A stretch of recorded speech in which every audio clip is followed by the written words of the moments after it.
Kita tahu bahwa kebanyakan kaum muslimin di negeri kita ini banyak membaca surah Yasin. Tapi tahukah bahwa dalam surah Yasin itu ada satu kisah yang sangat menarik dan banyak ibrah dan pelajaran yang kita akan petik di dalamnya. Surah Yasin ini adalah Makkiyah, artinya turun sebelum hijrah, dan itu dilihat dari dua perkara. Pertama, dimulai dari huruf-huruf hijaiyah, ya dan sin, Yasin. Setiap surat yang diawali dengan potongan-potongan huruf hijaiyah itu umumnya Makkiyah, kecuali surah Al-Baqarah dan Al-Imran. Dan yang kedua, ciri-ciri surah itu disebut surah Makkiyah ketika di dalamnya dikisahkan tentang kisah-kisah umat terdahulu. Jadi kalau ada surat bicara tentang kisah-kisah umat terdahulu, maka umumnya surah itu adalah Makkiyah, bukan Madaniyah. Kenapa kemudian surah Yasin ini dimulai dari potongan-potongan huruf hijaiyah? Ulama tafsir mengatakan potongan-potongan huruf hijaiyah seperti alif lam mim, alif lam ra, Yasin, Toha, Nun, Qaf dan begitu seterusnya, itu sebenarnya tantangan kepada orang-orang Arab yang ketika itu Al-Quran turun di tengah-tengah mereka dan menggunakan bahasa mereka, seolah-olah Allah subhanahu wa ta'ala ingin mengatakan kepada bangsa Arab secara khusus dan umumnya seluruh manusia di dunia, kalau kalian tidak yakin dengan Al-Quran, Al-Quran ini terangkai dari alif sampai ya.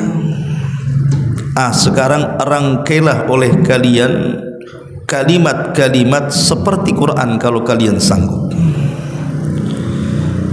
Dan Allah subhanahu wa ta'ala menantang dalam Al-Quran, fa'tu bi suratin min mithli, datangkan satu surat saja seperti Al-Quran dengan menggunakan potongan-potongan huruf-huruf hijaiyah. Bukankah kita sudah hafal alif, ba, ta, sa, jim dan begitu seterusnya? Sekarang rangkai. Dan Allah subhanahu wa ta'ala katakan kalian tidak akan sanggup untuk melakukannya. Fa illam taf'alu walan taf'alu, kalian tidak akan sanggup melakukannya. Karena Al-Quran itu bukan buatan Nabi, bukan ucapan Nabi. Al-Quran itu kalamullah azza wa jal yang diwahyukan kepada Nabi. Makanya karena dia adalah kalam Allah, tidak ada satupun makhluk yang mampu membuat seperti kalam Allah. Lah dalam surah Yasin ada satu kisah yang menarik. Nanti kita akan ambil ayat per ayat dan kita petik ibrah pelajarannya. Ulama menyebutnya kisah ini sebagai kisah Ashabul Qaryah. Jadi kisahnya disebut Ashabul Qaryati, kisah penduduk satu negeri. Bagaimana kisahnya dan di mana kisah ini terjadi? Siapa tokoh-tokohnya? Lalu apa pelajaran yang kita akan petik dalam kisah ini? Inilah yang kita akan bahas 1 jam ke depan. Ma'asyiral muslimin wal muslimat rahimani wa rahimakumullah. Allah subhanahu wa ta'ala berfirman dalam surah Yasin, wadrib lahum mathalan ashabal qaryati id ja'ahal mursalun. Allah subhanahu wa ta'ala mengatakan, dan buatlah oleh kalian satu perumpamaan bagi mereka, yaitu tentang penduduk satu negeri ketika utusan-utusan kami datang kepada mereka. Sebagian para ulama tafsir mengatakan siapa utusan-utusan ini dan kapan terjadinya, lalu di mana letaknya. Ada yang mengatakan bahwa peristiwa ini terjadi di negeri Syam, tapi ada juga yang mengatakan bahwa peristiwa ini terjadi di sebuah negeri yang disebut dengan Antakya. Negeri Antakya masih di kawasan Syam. Dan negeri Antakya ini sangat masyhur dan sangat ma'ruf. Apabila kita mengupas sejarah Imam Ahmad ibn Hanbal rahimahullahu ta'ala di masa kekuasaan Khalifah Mu'tasim, di negeri ini pernah ada seorang wanita yang dilecehkan. Jadi ada seorang wanita dilecehkan kehormatannya, kemudian memanggil-manggil khalifah dan mengatakan, wa Mu'tasimat, wahai Khalifah Mu'tasim, tolong aku. Sementara di negeri itu tidak ada orang muslim, kecuali ada seorang anak muda yang muslim mendengar teriakan wanita muslimah yang dilecehkan itu. Langsung dia pun berangkat ke Baghdad dan menyampaikan ucapan wanita muslimah yang dilecehkan kehormatannya kepada sang Khalifah Mu'tasim. Maka mendengar itu Khalifah marah. Makanya dia pun walaupun dia sangat kejam kepada ulama-ulama ahli sunnah, di antaranya Imam Ahmad dipenjarakan di zaman itu oleh khalifah, tapi dia membebaskan Imam Ahmad karena ada urusan besar, ingin menyerbu Antakya. Maka disiapkan pasukan besar dari Baghdad, kemudian diserbu. Akhirnya negeri itu pun jatuh ke tangan kaum muslimin, di tangan Khalifah Mu'tasim. Lah negeri Antakya di zaman dulu sebelum diutusnya Nabi SAW, agama mereka adalah agama penyembah berhala. Jadi mereka menyembah berhala, menyembah patung. Dan penyembahan terhadap berhala ini sudah ada sejak zaman Nabi Nuh SAW diutus sebagai Nabi dan Rasul. Ketika kaumnya menyembah sebagian berhala yang mereka sebut dengan Suwa, Yaghus, Nasr dan begitu seterusnya, yang Allah katakan la tadharunna waddan wala suwa'an wala yaghutha wa ya'uqa wa nasra. Jangan kalian tinggalkan sesembahan kepada Wad, kemudian kepada Yaghus, kepada Ya'uq, kepada Nasr. Itu kan nama-nama sesembahan di zaman Nabi ini, tapi kemudian berkembang sampai di zaman Nabi Ibrahim alaihi salatu wassalam. Manusia bukan hanya menyembah berhala, sampai matahari disembah, bintang disembah, bulan disembah, sampai kepada zaman Isa bin Maryam. Dan sampai hari ini masih ada agama yang menyembah berhala. Lah di negeri Antakya ini masyarakatnya mereka menyembah berhala. Lah ketika itu Allah Subhanahu wa ta'ala mengutus kepada negeri tersebut utusan-utusannya. Ada yang mengatakan bahwa utusan-utusan yang dimaksud dalam ayat ini, ketika Allah mengatakan id ja'ahal mursalun, ketika datang kepada mereka utusan-utusan, maksudnya adalah para nabi. Jadi nabi-nabi yang Allah Subhanahu wa ta'ala utus kepada mereka. Dan jumlah para nabi berdasarkan hadis Abi Dzar Al-Ghifari radhiyallahu an,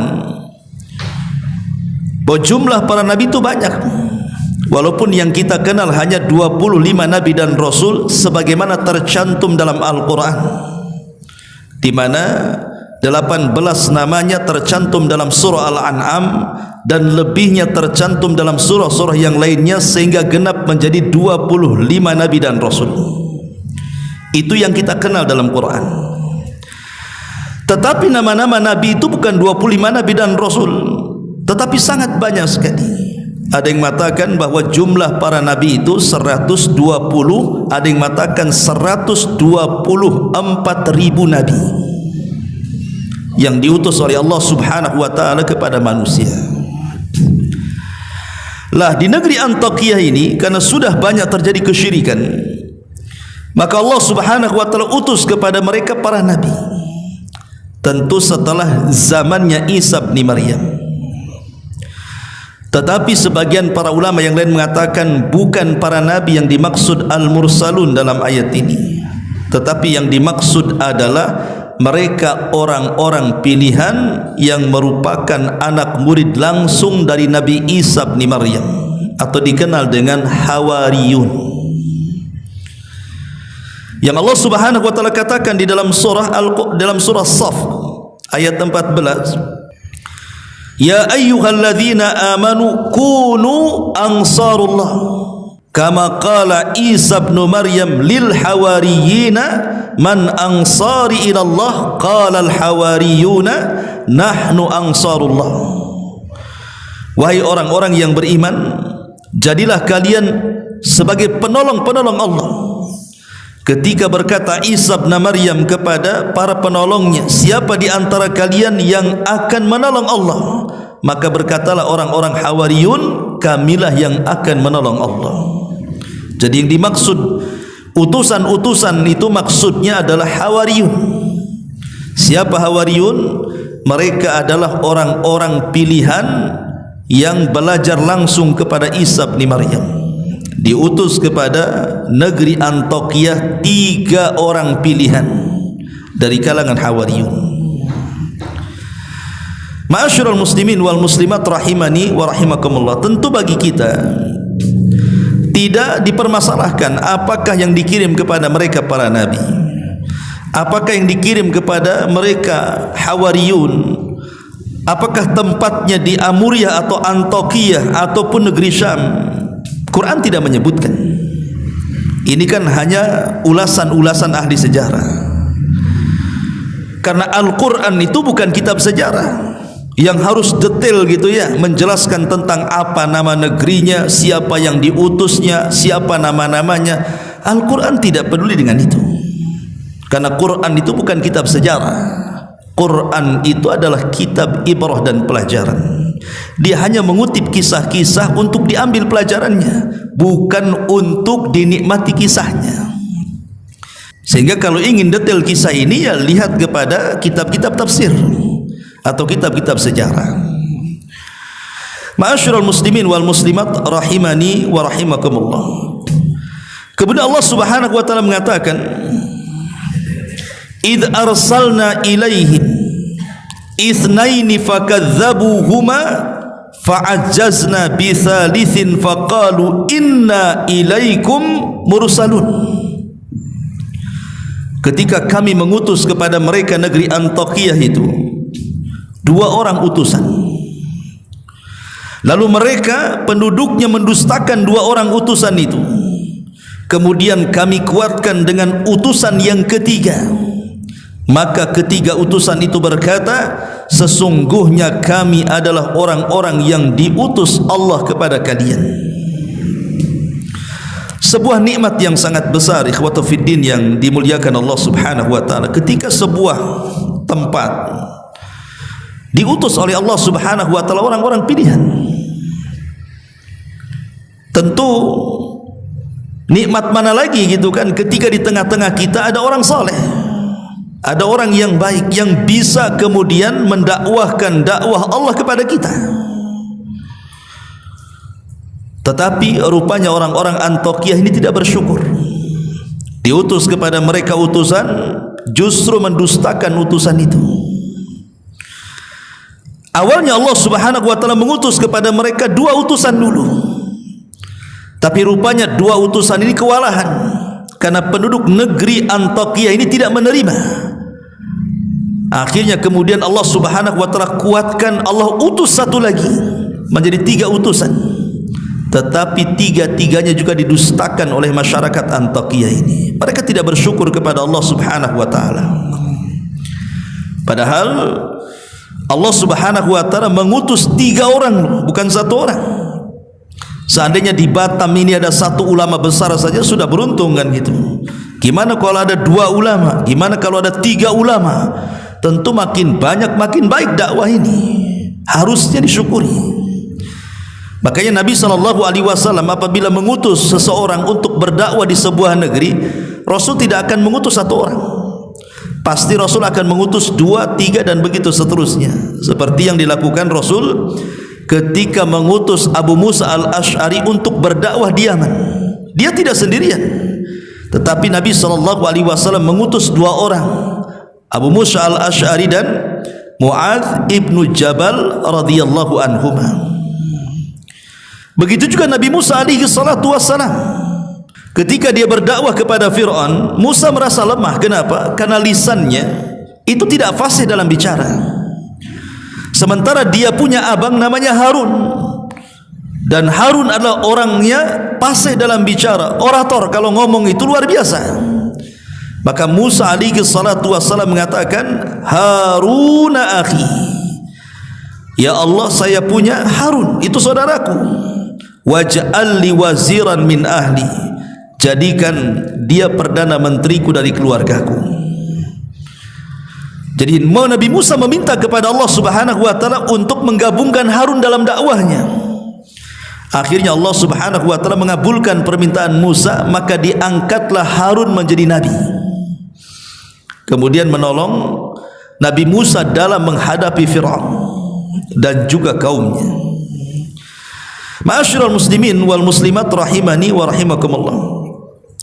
Lah ketika 3 utusan ini diutus oleh Allah Subhanahu wa taala ke negeri Antakya, kemudian mereka mulai berdakwah, mengajak manusia untuk meninggalkan sesembahan selain daripada Allah Subhanahu wa taala, mengajak kepada tauhid yang umumnya dilakukan oleh semua utusan Allah Subhanahu wa taala. Sebagaimana Allah Subhanahu wa taala berfirman, walaqad ba'atsna fi kulli ummatir rasulan an ibudullaha wajtanibut taghut. Dan sungguh kami utus pada tiap-tiap umat ini seorang rasul, di mana tugas mereka menyampaikan kepada umatnya, sembahlah Allah, tauhidkan Allah, dan jauhi sesembahan selain daripada Allah alias taghut. Itu semua utusan Allah mendakwahkan tauhid, termasuk 3 utusan ini.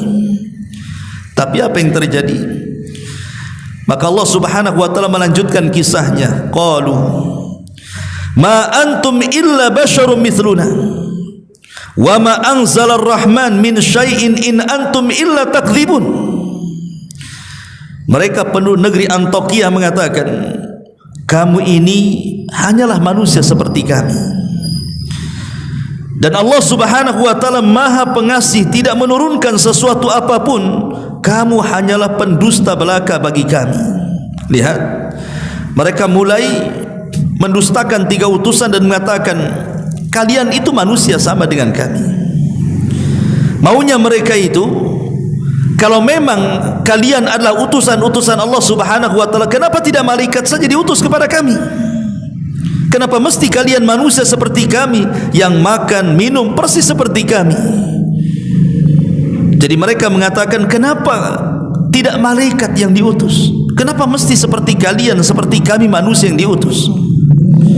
Ma'asyiral muslimin yang dimuliakan Allah Subhanahu wa taala, sebenarnya penolakan dakwah mereka itu bukan itu alasannya. Sebab kalau Allah Subhanahu wa taala utus malaikat sekalipun sebagai nabi dan rasul, tentu Allah Subhanahu wa taala pasti akan membentuk malaikat itu seperti manusia, dan pasti mereka juga akan mendustakan sekalipun itu jelmaan manusia. Dan itu disinggung dalam Al-Quran surah Al-An'am ayat 9, walau ja'alnahu malakan la ja'alnahu rajulan. Seandainya kami jadikan Rasul itu malaikat, tentu kami akan bentuk malaikat itu seperti manusia, kata Allah. Sebab kalau seandainya malaikat dalam bentuk aslinya diutus kepada manusia, siapa yang akan mengikuti malaikat? Malaikat itu makhluk besar. Bayangkan Jibril saja, berapa sayapnya? 600. Di mana satu sayap itu terbentang antara barat dan timur, mulai dari terbenam sampai terbitnya matahari, yang disebut dalam hadis Nabi SAW saddal ufuk, menutupi langit. Macam mana malaikat sebesar itu akan turun ke bumi dan akan menjadi nabi? Sementara nabi dan rasul itu harus diikuti. Malaikat tidak pernah tidur. Macam mana kita akan tidak tidur? Pasti tidur manusia. Malaikat tidak makan, malaikat tidak minum, malaikat tidak kawin. Sementara kita makan, kita minum, kita kawin, macam mana akan mengikuti malaikat? Malaikat marah dan marahnya malaikat juga berbeda dengan marahnya kita. Malaikat bukan seperti manusia berjalan di bumi, malaikat terbang, kita tidak bisa terbang. Makanya Allah Subhanahu wa taala mengatakan, sekalipun Allah utus malaikat sebagai rasul, pasti Allah akan bentuk seperti manusia supaya bisa ditiru. Ya. Tetapi Allah Subhanahu wa taala katakan, walalabasna alaihi ma yalbisun. Meskipun demikian, mereka pasti akan tetap ragu, sebagaimana kini mereka juga tetap ragu. Pasti akan didustakan. Berarti itu bukan alasannya. Alasan mereka menolak 3 utusan ini karena kesombongan mereka. Karena kesombongan mereka kepada 3 utusan itu, merasa bahwa mereka lebih hebat, lebih mulia, makanya mereka menolak. Sebagaimana ketika Rasul berdakwah ke Taif, kemudian berjumpa dengan 3 pembesar Taif, putra daripada Amr ibn Umair, di antaranya Abdu Layalil ibn Amr, kemudian Mas'ud ibn Amr, kemudian Habib ibn Amr. Apa kata 3 orang pembesar Taif ini kepada Rasul? Coba, ketika Rasul mulai mendakwahkan dakwah tauhid kepada mereka, salah satu di antara mereka mengatakan, ya Muhammad, kalau memang engkau seorang nabi, maka tidak pantas aku bicara dengan kamu. Dan kalau engkau bukan nabi, lebih tidak pantas lagi aku bicara dengan kamu. Intinya tidak mau bicara. Bahkan yang satu mengatakan, kalau engkau seorang nabi, pasti aku akan robek kiswah Ka'bah itu. Bahkan yang lain mengatakan, kenapa mesti engkau yang diutus jadi nabi? Kenapa tidak Abu Lahab saja? Kenapa tidak ada Abu Jahal saja? Kenapa tidak Umayyah saja? Mereka lebih terhormat, mereka lebih kaya, dan begitu seterusnya. Jadi mereka menolak dakwah Rasul itu karena kesombongan. Jadi semua umat-umat dulu ketika diutus Rasul kepada mereka, kemudian mereka mendustakan, itu karena kesombongan mereka. Mereka sombong menolak kebenaran. Lah sebagaimana juga kaum Antiokhia ketika diutus 3 Rasul kepada mereka, mereka tolak dan mereka dustakan Rasul itu. Padahal kita tahu bahwa, lalu apa salahnya kalau seandainya Allah Subhanahu wa taala mengutus kepada kita seorang Rasul atau Nabi itu manusia? Apa salahnya? Pertanyaannya, apa salahnya? Dan ingat bahwa tidak ada satupun Nabi, tidak ada satupun Rasul yang diutus Allah Subhanahu wa ta'ala kepada kita, kecuali pasti Allah bekali dengan mukjizat. Lihat bagaimana Musa alaihi salatu wassalam dibekali dengan tongkat, sehingga tongkat itu bisa membelah lautan. Siapa yang bisa membelah lautan? Coba orang biasa? Tidak bisa. Tongkat menjadi ular besar, kemudian tangannya dimasukkan ke pesaknya, tiba-tiba bercahaya. Bahkan yang lebih itu, Nabi SAW bisa membelah bulan. Siapa yang bisa membelah bulan? Manusia biasa tidak bisa membelah bulan. Bagaimana Nabi Saleh bisa mengeluarkan unta dari bebatuan? Dan banyak sekali mukjizat yang Allah Subhanahu wa ta'ala anugerahkan kepada Nabi dan Rasul, sekalipun mereka manusia. Tapi Allah bekali kehebatan yang tidak dimiliki orang biasa. Meskipun demikian mereka tetap mendustakan. Ma'asyiral muslimin wal muslimat rahimani wa rahimakumullah. Kemudian Allah Subhanahu wa ta'ala melanjutkan firman-Nya dalam surah Yasin. Qalu, mereka berkata lagi, orang-orang Antiokhia itu, maksudnya para utusan, Rabbuna ya'lam anna inna ilaikum lamursalun. Sungguh Rabb kami telah mengetahui bahwa kami adalah utusan-utusan untuk kalian. Wa ma 'alaina illal balagul mubin. Dan kewajiban kami hanya menyampaikan perintah Allah dengan jelas kepada kalian. Jadi 3 utusan ini yang diutus Allah Subhanahu wa ta'ala ke negeri Antiokhia ini mengatakan bahwa sesungguhnya walaupun kalian mendustakan kami, bahwa kami utusan kepada kalian, tapi Allah tahu kami utusan Allah untuk kalian, dan tugas kami ini hanya menyampaikan kebenaran. Soal kalian menerima atau tidak urusan kalian. Dan ini juga bekal bagi kita para dai, orang-orang yang hendak mendakwahkan siapapun. Buatlah konsep seperti utusan-utusan Allah, bahwa tugas kita ini hanya menyampaikan. Soal mereka menerima, soal mereka menolak, itu urusan dia dengan Allah Subhanahu wa ta'ala.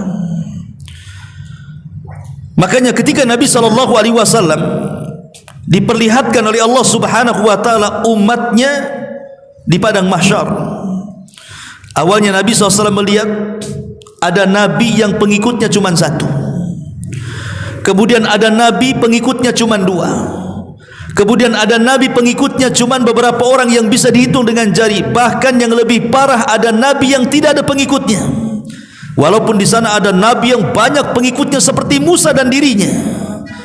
Dan ini menunjukkan bahwa bukan kegagalan seorang nabi berdakwah ketika tidak ada pengikut. Kita jangan katakan, oh nabi yang tidak ada pengikut itu gagal dalam berdakwah. Tidak ada satupun nabi yang gagal dalam berdakwah. Mereka sudah berhasil berdakwah. Karena barometer berhasil dan tidaknya sebuah dakwah bukan banyak dan sedikitnya pengikut, ikhwan, tetapi berhasilnya dia menyampaikan kebenaran yang Allah titipkan kepada lisannya. Kalau kita sudah berhasil menyampaikan kebenaran, berarti kita sudah berhasil berdakwah, ikhwan. Soal dia menerima atau tidak itu urusan Allah Subhanahu wa taala. Jangan kelas kita, kelas para nabi. Nuh alaihi salatu wassalam tidak bisa mendakwai putranya Kan'an. Nuh alaihi salatu wassalam tidak bisa mendakwai istrinya, bahkan istrinya kufur. Lut juga tidak bisa mendakwahi istrinya kufur. Ibrahim tidak bisa mengajak Azar ayahnya masuk ke dalam agamanya. Bahkan Nabi SAW tidak mampu mengajak Abu Talib yang selama ini sangat mencintai dan dicintai Rasul untuk masuk ke dalam Islam. Ketika Nabi SAW mengatakan, katakan wahai pamanku kalimat la ilaha illallah, pamannya tidak mau mengucapkan kalimat itu di akhir hayatnya sampai meninggal. Abu Talib mati di atas kekafiran. Padahal Abu Talib sangat yakin agama yang dibawa Muhammad Rasul kita itu agama yang paling benar. Itu terlontar dari ucapannya bahwa tidak ada agama yang lebih hak dibandingkan agama Muhammad, kata Abu Talib. Kalau bukan karena takut celaan manusia, pasti aku akan ikut agamanya. Jadi Abu Talib itu kenapa tidak mau ikut agama Rasul? Karena dia takut celaan kaumnya, karena dia takut dengan kawan-kawannya. Dia lebih memilih agama kawannya dibandingkan agama Nabi. Ma'asyiral muslimin yang dimuliakan Allah Azza wa Jalla. Jadi 3 utusan ini yang diutus Allah Subhanahu wa taala ke negeri Antakia ini berusaha mendakwakan dakwah tauhid, memberantas kesyirikan, tetapi tidak ada satupun penduduk negeri itu yang beriman. Tapi mereka sudah berhasil menyampaikan tauhid di tengah-tengah umat Antakia ini. Ma'asyiral muslimin yang dimuliakan Allah Subhanahu wa taala, kita lihat bagaimana jawaban orang-orang Antakia ini. Allah Subhanahu wa taala berfirman, qalu inna tatayyarna bikum la in lam tantahu lanarjumannakum wa la yamassannakum minna adzabun alim.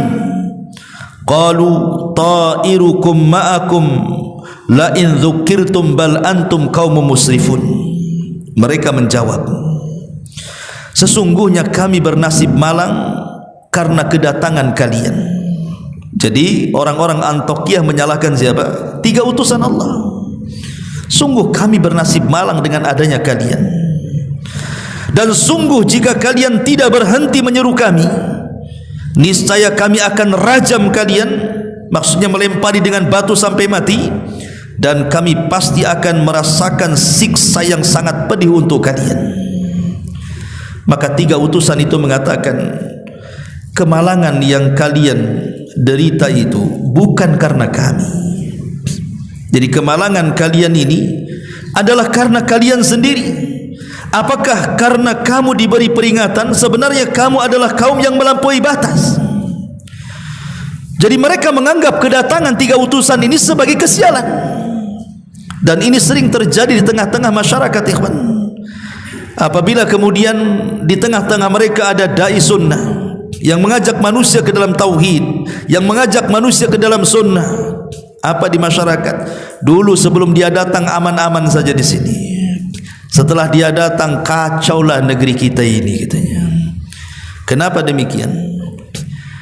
karena mereka tidak mau diusik tentang kebatilan di tengah-tengah mereka. Maunya ya agama seperti itu saja, jangan diusik. Maunya budaya yang mereka sudah lakukan berabad-abad itu jangan diganggu. Walaupun budaya mereka di atas kesyirikan, di atas bid'ah, di atas penyimpangan dan begitu seterusnya. Jadi ada umat itu seperti orang-orang Antiokhia, kalau dikirim dai kepada mereka, kemudian menyingkapkan yang hak adalah hak, yang batil adalah batil, dianggapnya pembawa sial, ikhwan. Lah ini terjadi nih. Ya. Jadi mereka mengatakan inna tatayyarna bikum, gara-gara kalian katanya kami sial katanya. Karena tatayyur itu diambil dari kalimat burung. Di zaman Nabi, di zaman jahiliyah sebelum diutusnya Nabi SAW, orang-orang jahiliyah itu kalau mereka hendak berdagang entah ke Syam, Palestina ataupun ke Yaman, maka mereka tidak akan berangkat sampai mereka menerbangkan burung. Kalau burung itu mengarah ke Syam, maka mereka tidak akan berangkat, karena ini tidak hoki, pasti mengalami kerugian. Maka mereka akan berusaha menerbangkan burung kembali besoknya. Kalau masih mengarah ke Syam, mereka tetap tidak akan berangkat, karena ini membawa kesialan. Tapi kalau berikutnya burung itu diterbangkan kemudian mengarah ke Yaman, barulah mereka berangkat. Kenapa? Karena mereka meyakini kalau burung itu terbang ke arah Yaman, berarti dagang mereka akan membawa keuntungan, membawa hoki. Inilah yang disebut dengan tatayyur, artinya untung buntungnya itu karena menerbangkan burung, maka disebut tatayyur. Itu di zaman jahiliyah kan.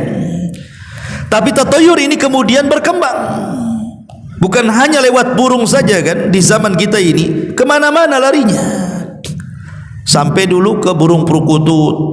Suaranya kalau suara tertentu, wah ini bawa hoki. Banyaklah orang merawat burung perkutut. Kemudian hilang pula budaya perkutut, datang pula ke ikan lohan. Makin besar nong-nongnya katanya, depannya itu ya, itu makin hoki katanya. Tidak selang lama hilang pula lohannya. Datang pula apa itu? Bunga janda bolong atau apa? Kalau punya bunga itu bawa hoki katanya. Hilang janda bolong, datang janda rapat katanya. Ma'asyiral muslimin yang dimuliakan, macam-macam sampai ke angka 23, angka sial, sampai nabrak kucing bawa sial, sampai melihat sesuatu bawa sial, nengok binatang di jalan bawa sial, sampai ke burung-burung gagak apa semua bawa sial. Itu disebut tatayyur namanya. Ya. Lah di sini orang-orang Antiokhia ini menyalahkan 3 utusan itu. Mereka tatayyur dengan kedatangan kalian, kami jadi sial katanya di sini. Nauzubillah, ikhwatu fillah, muliakan Allah Azza wa Jalla. Allah mengutus orang terbaik kepada mereka, mereka menganggap sial pula keberadaan mereka. Makanya kemudian dibantah oleh 3 utusan ini. Qalu ta'irukum ma'akum la in dzukirtum bal antum qaumun musrifun. Tidak, kesialan kalian itu datang dari diri kalian. Bukan kami yang datang membawa kesialan, tapi kesialan itu datang dari diri kalian, karena kalian umat yang melampaui batas. Ma'asyiral muslimin wal muslimat rahimani wa rahimakumullah. Maka mulailah kemudian mereka mendakwahkan tauhid, kemudian mengalami penyimpangan dari kaumnya. Bahkan mulai kaum Antiokhia menyakiti 3 utusan ini. Ketika kemudian 3 utusan ini mulai disakiti, mulai diintimidasi, mulai disudutkan dalam dakwahnya, rupanya habar 3 utusan yang didustakan oleh umat Antiokhia ini kedengaran kepada orang yang sangat soleh di zaman itu, namanya Habibun Najjar. Jadi kisah surah Yasin itu disebut mukmin ala Yasin. Ada seorang yang beriman dari keluarga Yasin, namanya Habibun Najjar. Jadi kisah dalam surah Yasin ini sebenarnya mengkisahkan tentang seorang laki-laki yang saleh di sebuah negeri namanya Habibu An-Najjar. Makanya Allah Subhanahu wa taala melanjutkan firman-Nya, wajaa min aqsal madinati rajulun yas'a qala ya qaumi tabi'ul mursalin. Dan datanglah dari ujung kota seorang laki-laki namanya Habibun Najjar dengan bergegas, dan dia berkata kepada kaum Antokiyah, wahai kaumku, kenapa kalian menolak 3 utusan itu? Ikuti utusan-utusan itu. Kenapa kalian sakiti utusan-utusan itu? Ya. Habibun Najjar ini dikisahkan dalam biografinya oleh sebagian ulama sejarah. Dia ada yang mengatakan bahwa dia adalah namanya Habib ibn Israil. Tapi ada juga yang mengatakan Habibun Najjar al-Antaki, atau dikenal dengan Habibullah. Jadi Habibun Najjar ini dia orang miskin, bukan orang kaya raya, tidak. Ada yang mengatakan dulunya adalah pemahat patung, pemahat berhala. Kemudian dia taubat dan beragama dengan syariat Nabi Isa bin Maryam. Kemudian setelah Isa diangkat ke langit, maka dia pun bersembunyi dalam gua dan beribadah kepada Allah Subhanahu wa taala. Sampai ketika mendengar ada 3 utusan didustakan di Antioquia, dia keluar dari gua, kemudian bergegas mendatangi negeri Antioquia itu. Ma'asyiral muslimin yang dimuliakan Allah Subhanahu wa taala, bahkan Nabi SAW mengatakan, walaupun ada sebagian ulama mengatakan hadisnya lemah, bahwa ada 3 manusia yang disebut dengan as-siddiqun, pencinta kebenaran. Pertama, seorang laki-laki yang beriman dari keluarga Ahlu Yasin, dialah Habibun Najjar yang terdapat dalam surah Yasin ini. Kemudian yang kedua, seorang yang beriman dari keluarga Fir'aun, namanya Hazkiah. Kemudian yang ketiga, Ali bin Abi Thalib radhiyallahu anhu. Itulah yang disebutkan 3 orang yang disebut as-siddiqun, para pencinta kebenaran, yang Allah Subhanahu wa taala katakan, ulaika ma'al ladina an'amallahu alaihim minan nabiyyin was-siddiqin wasyuhada'i was-salihin. Mereka orang-orang yang diberikan nikmat oleh Allah dari kalangan para nabi dan para siddiqin. Dan 3 orang yang paling siddiq adalah Habibun Najjar, kemudian Hazkial, dan Ali bin Abi Thalib radhiyallahu anhu. Sekali lagi, walaupun riwayatnya dilemahkan para ulama, maka Habibun Najjar ini dengan kelemahannya, sendirian lagi, coba bayangkan, dia menghadapi satu kota dengan raja yang zalim, dengan masyarakat pendusta para nabi. Dari sini ada pelajaran besar ikhwatu fiddin, bahwa dakwah itu tidak mesti harus kaya. Berdakwah itu tidak mesti harus memiliki kekuatan, tidak harus memiliki kekuasaan. Kita bisa berdakwah dengan lisan, kan? Bukankah Nabi SAW mengatakan, man ra'a minkum munkaran falyughayyir biyadi, fa illam tastati fa bilisani, fa illam tastati fa biqalbi, wa dzalika adaful iman. Kalau kalian melihat kemungkaran di hadapan kalian, cegah dengan kekuatan kalian. Kalau tidak sanggup, cegah dengan lisan kalian. Kalau tidak sanggup, cegah dengan hati kalian, walaupun itu selemah-lemahnya iman. Habibun Najjar mengajarkan kepada kita dakwah dengan lisan. Dan Allah Subhanahu wa taala mengatakan, waman ahsanu qaulan mimman da'a ilallah. Siapa lagi ucapan yang paling indah melebihi orang yang mengajak manusia ke jalan Allah Subhanahu wa taala, ikhwan. Jadi Allah mengatakan, orang yang mengajak manusia ke jalan Allah adalah manusia yang paling indah ucapannya. Di masyarakat, orang yang paling indah suara itu ya mungkin para penyanyi, ya kan, para musisi, para pedangdut, ya. Oh, itu mantap-mantap suaranya. Itu di masyarakat. Padahal dalam Islam justru itu suara terburuk dalam Islam itu. Karena biasanya nyanyian-nyanyian, musik-musik itulah yang menghalangi manusia dari kebenaran, yang menghalangi manusia dari Quran. Tetapi orang-orang yang mendakwahkan dakwah kebenaran, itulah suaranya paling indah di hadapan Allah Subhanahu wa taala. Makanya Allah mengatakan, waman ahsanu qaulan, Tidak ada ucapan yang paling indah, suara yang paling indah mimman da'a ilallah, dibandingkan orang yang mengajak manusia ke jalan Allah. Tapi apa yang terjadi? Banyak para dai itu justru ditolak di masyarakat. Suaranya tidak indah dianggap di telinga-telinga mereka kan. Justru ada orang yang tersakiti dengan dakwahnya para duat, padahal mereka adalah suaranya paling indah. Apa yang dilakukan oleh Habibun Najjar ini ketika mendengar bahwa 3 utusan itu mulai disakiti, diintimidasi, bahkan ada ancaman pembunuhan, maka dia keluar menuju negeri tersebut, kemudian mengatakan ittabi'ul mursalun, ikutilah utusan-utusan itu.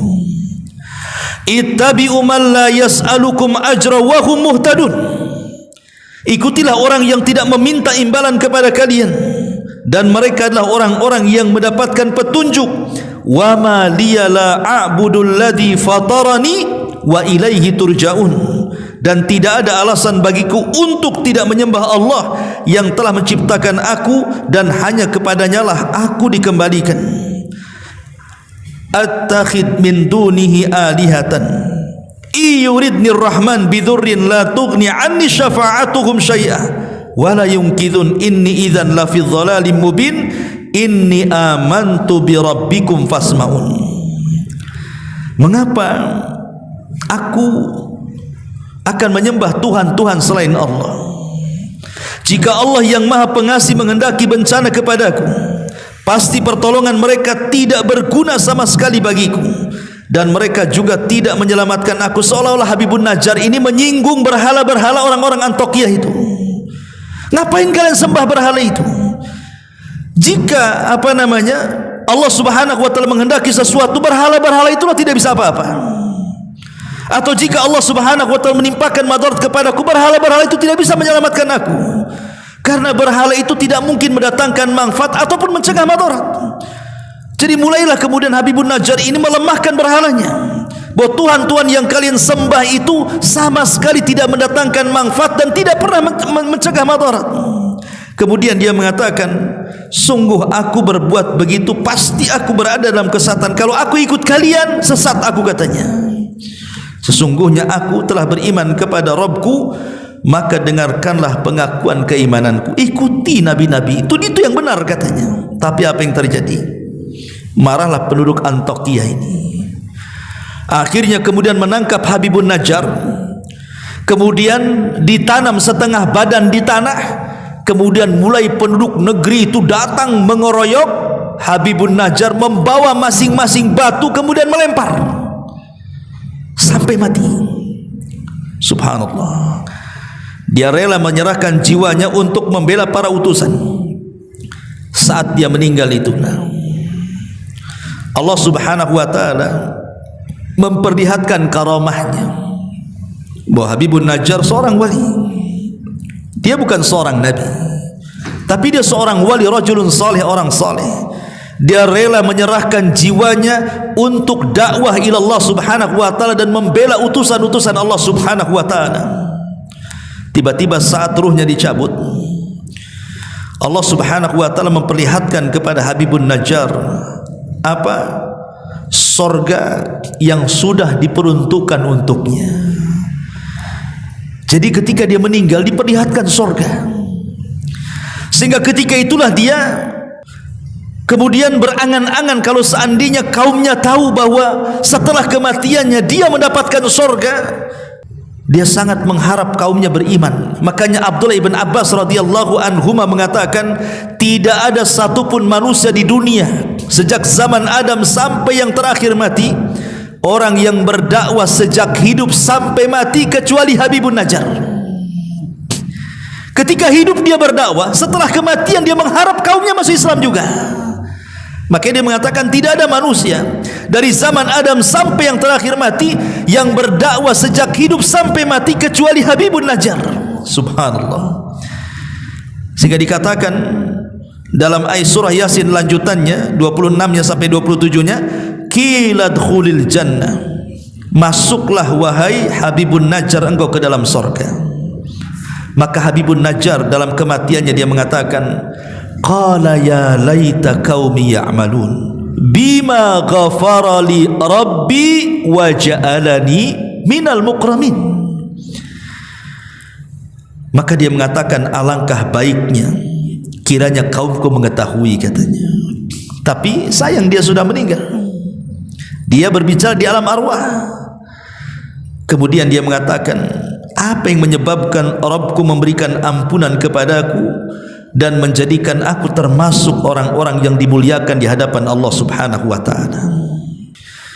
Ma'asyiral muslimin wal muslimat rahimani wa rahimakumullah. Ketika kemudian Habibun Najjar ini bunuh dengan cara sadis, dirajam sampai mati.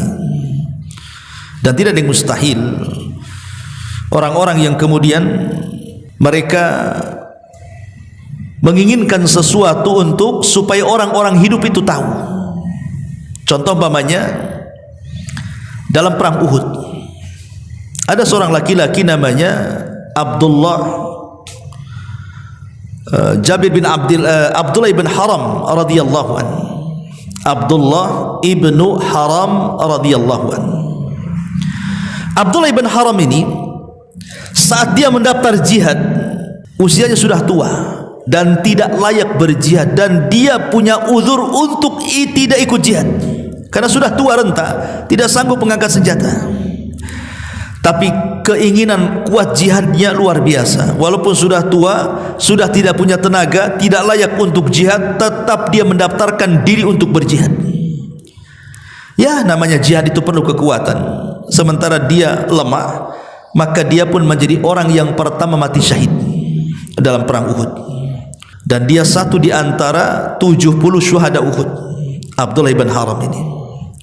Saat kematiannya, maka Allah Subhanahu wa ta'ala berbicara dengan ruhnya dan mengatakan, ya Abdullah tamanna, wahai Abdullah, berangan-anganlah untukku. Kalau engkau meminta sesuatu, mintalah kepadaku. Maka Abdullah ibn Haram mengatakan, ya Rabb, aku hanya berangan-angan satu, kembalikan aku ke dunia supaya aku bisa berjihad kedua kalinya dan aku bisa mati syahid kedua kalinya untukmu ya Rabb. Jadi dia punya angan-angan ingin kembali ke dunia. Tapi Allah mengatakan, wahai Abdullah, tidak mungkin orang mati hidup lagi. Orang mati itu sudah urusannya sendiri-sendiri.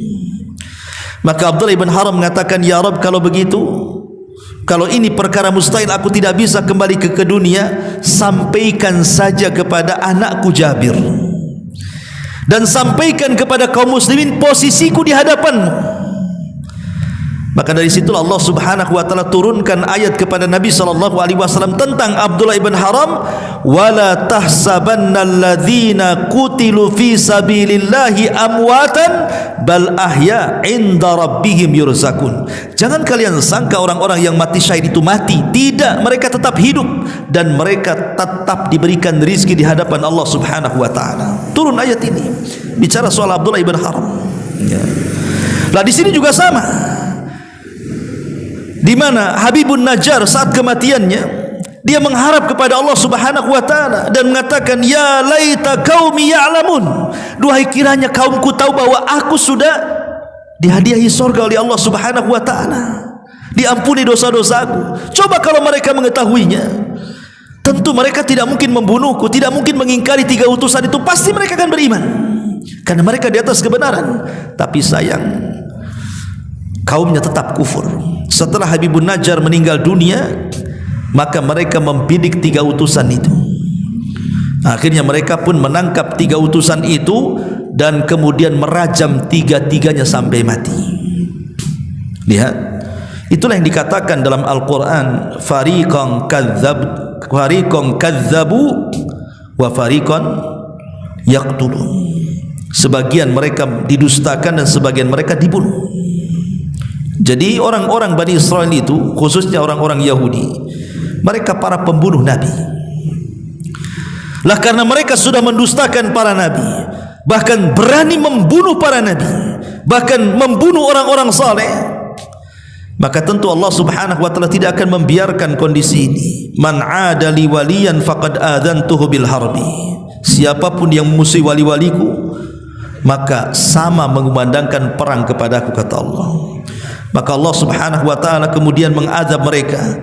Dan Allah Subhanahu wa taala katakan dalam surah Yasin selanjutnya, in kanat illa sayhatan wa ma dalam surah Yasin 28-nya, wa ma anzalna ala qaumihi min ba'dihi min jundim minas sama wa ma kunna munzilin in kanat illa sayhatan wahidatan fa idahum khamidun.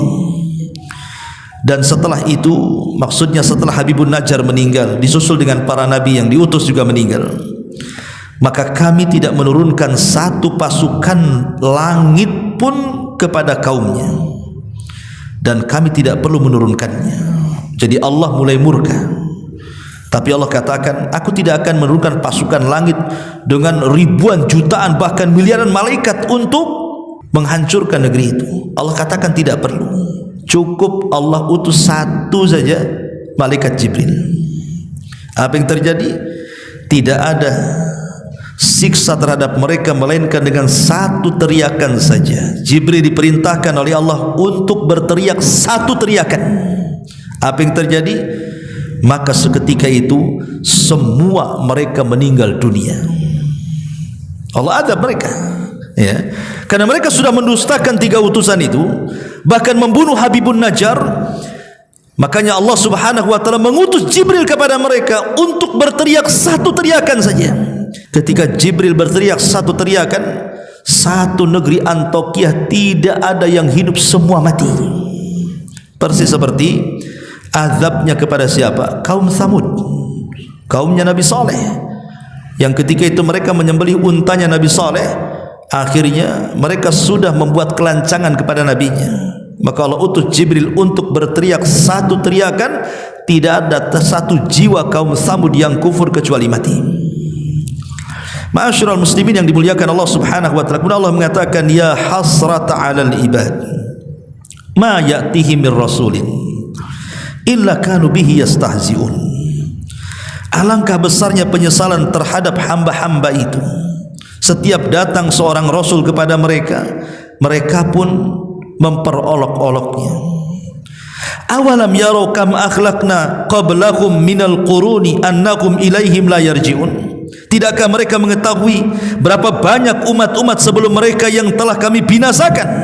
Orang-orang yang telah kami binasakan itu tidak ada yang kembali kepada mereka. Wa in kullu lamma jami'ul ladaina muhdharun, dan setiap umat semuanya akan dihadapkan kepada kami, kata Allah. Wa ayatul lahumul ardul maitatu ahyainaha wa akhrajna minha habban faminhu ya'kulun ila akhiril ayah. Dan satu tanda kebesaran Allah bagi mereka adalah bumi yang mati tandus, kemudian kami hidupkan bumi itu dan kami keluarkan darinya biji-biji, maka dari biji-biji itulah mereka ditumbuhkan dan dimakan. Artinya Allah mempermisalkan bahwa semua manusia, bukan hanya mereka diazab di dunia yang kufur kepada para nabi, maka mereka juga akan mempertanggungjawabkan di hadapan Allah Subhanahu wa taala. 2 siksa sekaligus mereka dapati. Siksa akibat kekufuran mereka, maka mereka diazab dengan teriakan Jibril.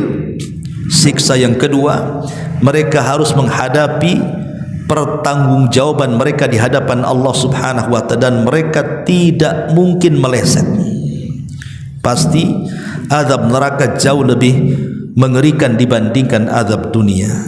Lah inilah diantara sekelumit kisah dalam surah Yasin, ya, dalam kisah Habibun Najjar, atau disebut kisahnya dalam Quran sebagai kisah Ashab al-Qaryah, kisah satu penduduk negeri yang banyak dan syarat pelajaran kalau kita mau kupas secara mendalam.